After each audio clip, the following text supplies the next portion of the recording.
Hi, this is Gary, and I wanted to make a short video that just answers a couple of questions, very common questions I get about hypnotherapy. If you find the information useful, please feel free to share the video, like it, comment. If you'd like me to cover a topic in the future, go ahead and leave that in the comments, and I'll include it in future videos.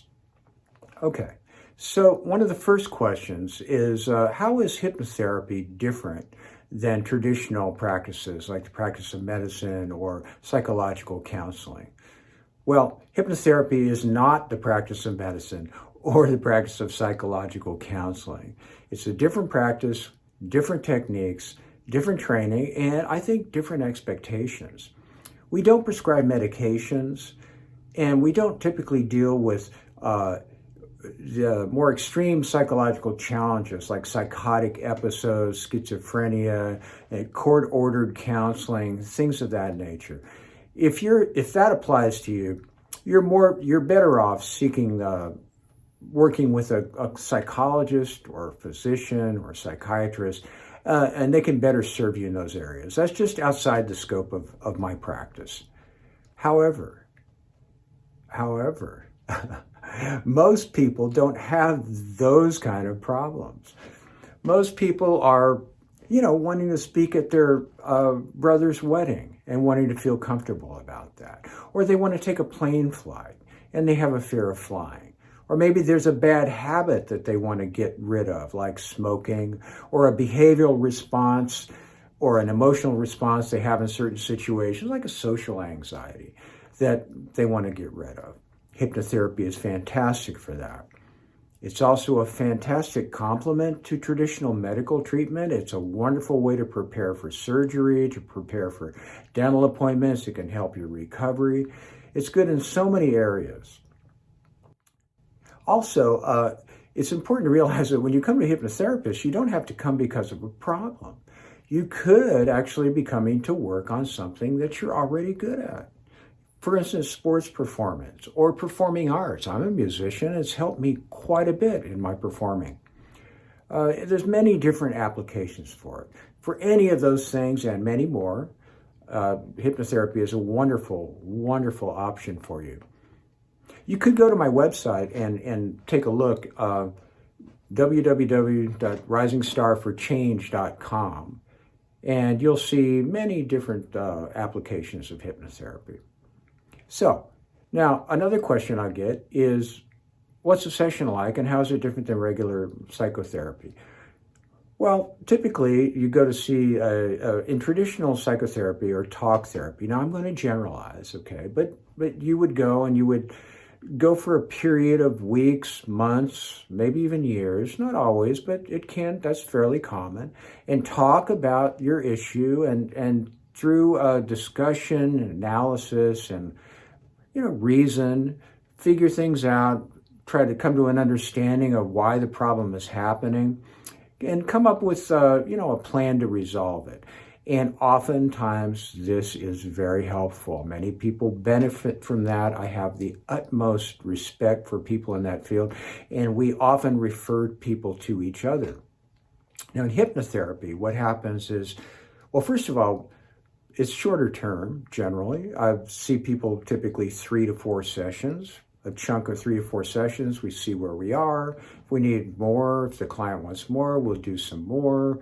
But often it's the 3 or 4. People may come back later to work on something else or come back to kind of reinforce or refresh.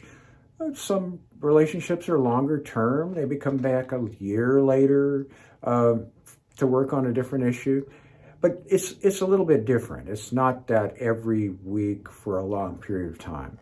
The other thing is that in the sessions, there are discussions in our sessions, and I'll talk about the way I work, it's more experiential.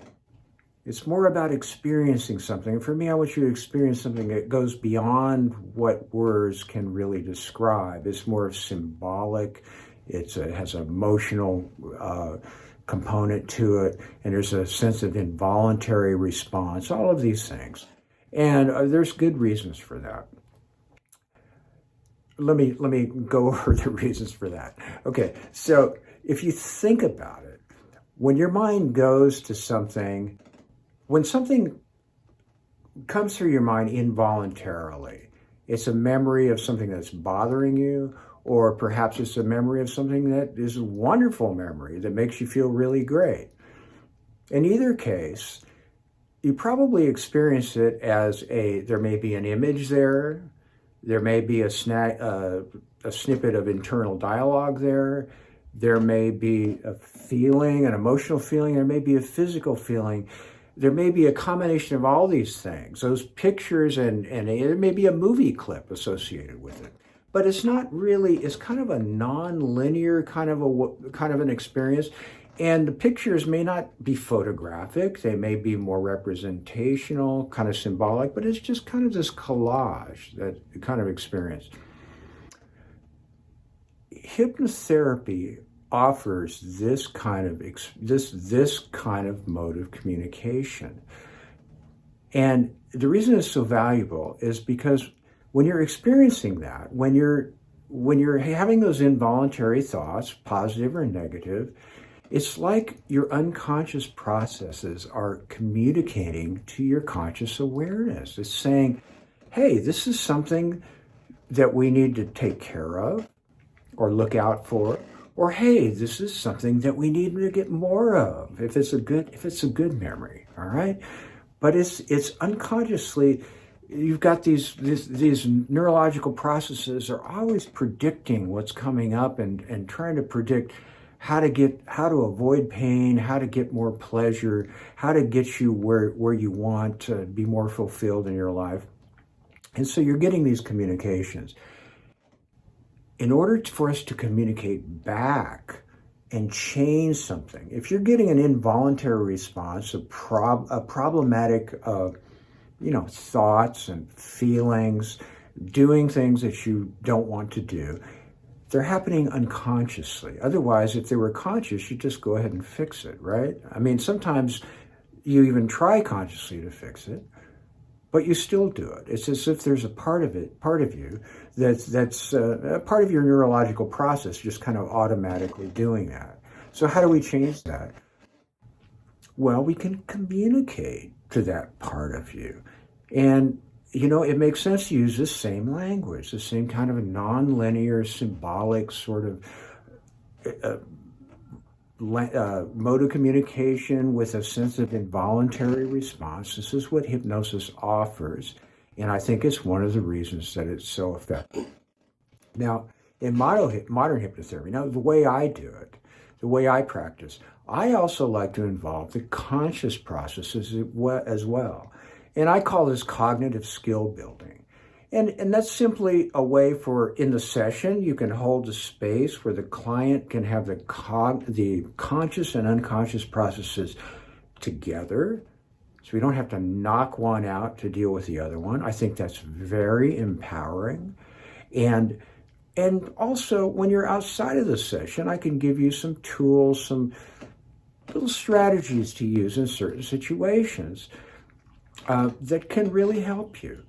And I think it's really important to take advantage of those things. And I think it's actually a really exciting direction in the field, this holding of both sides.